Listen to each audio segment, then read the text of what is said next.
si Doms, OFW dito sa Canada. At dahil bago pa nga lang ako dito sa Canada ay ipinasyal nila ako. Sila nga pala yung kasama ko for today's video. Si Jane, si Marie, at si Elon. At busy nga ang tatlo sa kwentuhan. At habang abala nga sila ay kinukuhanan ko sila ng video. At sadya namang napakaganda ng lugar kung saan kami nagpunta. Malayo-layo man ang naging biyahe namin mula sa downtown ay sulit naman. Marami ka naman kasing makikitang mga magagandang tanawin. Lalo pa ngayon ay fall season na dito sa Whitehorse, Yukon, Canada. At nag-uumpisa na nga ang winter dito. At sadya namang napakalamig na talaga dito. At baka sa mga susunod na araw or linggo ay babagsak na ang snow mula sa kalangitan. First stop nga namin dito sa may Emerald Lake. At ito nga pala ang isa sa mga pinupuntahan ng maraming tao. At sa sobrang ganda nga nito ay mapapamangha ka talaga. Masasambit mo na lang talaga sa iyong mga labi ang salitang wow. Katapos nga namin magpicture ay nagpasya kaming bumaba at nang makita namin ang malapitan ng Emerald Lake. At pagbaba nga namin ay napakaganda rin ng tanawin. Napakaganda naman kasi ng mga halaman at puno na may kulay dilaw na dahon. Sa totoo nga lang ay ilang linggo na lang o ilang araw na lang mananatili ang mga dahon na yan sa kanilang mga sanga. At tuluyan ang babagsak sa lupa. At ilang sandali pa nga ay narating na nga namin ang Emerald Lake. Sobrang linaw naman talaga ng tubig. Talaga naman protektado at alaga ng gobyerno dito yung mga ganyan. Pagkatapos nga namin makita ng malapitan ng Emerald Lake ay umalis na rin kami. At habang paalis nga kami ay nagkanya-kanya na kami ng photoshoot.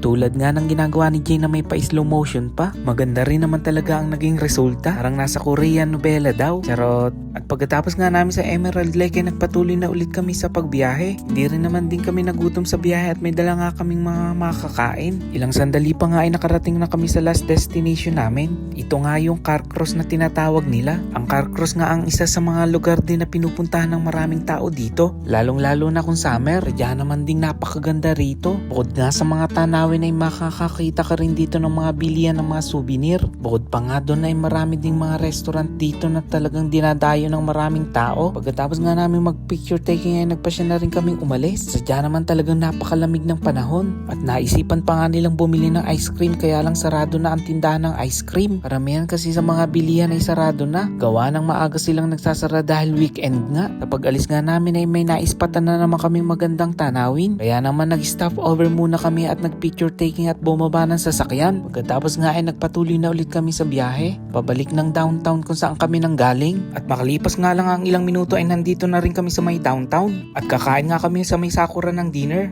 Isang Japanese restaurant dito sa may downtown sa Whitehorse. Pagkaupo nga namin ay umorder na rin kami ng aming kakainin. Makalipas nga ang ilang minuto ay nag-serve na rin sila ng aming in-order. At yan nga pala ang unang isinurve sa amin ng sushi. Maya-maya pa nga ay dumating na rin ang ilan sa mga in-order naming pagkain. Di ko lang maalala kung anong tawag nila dito. Basta beef yan. Hehehe. Ito nga pala ang ilan sa mga picture namin. Salamat sa mga naging kasama ko dito. Sobrang enjoy at maraming magagandang tanawin. So paano, hanggang dito na lang muna. Maraming salamat at paalam.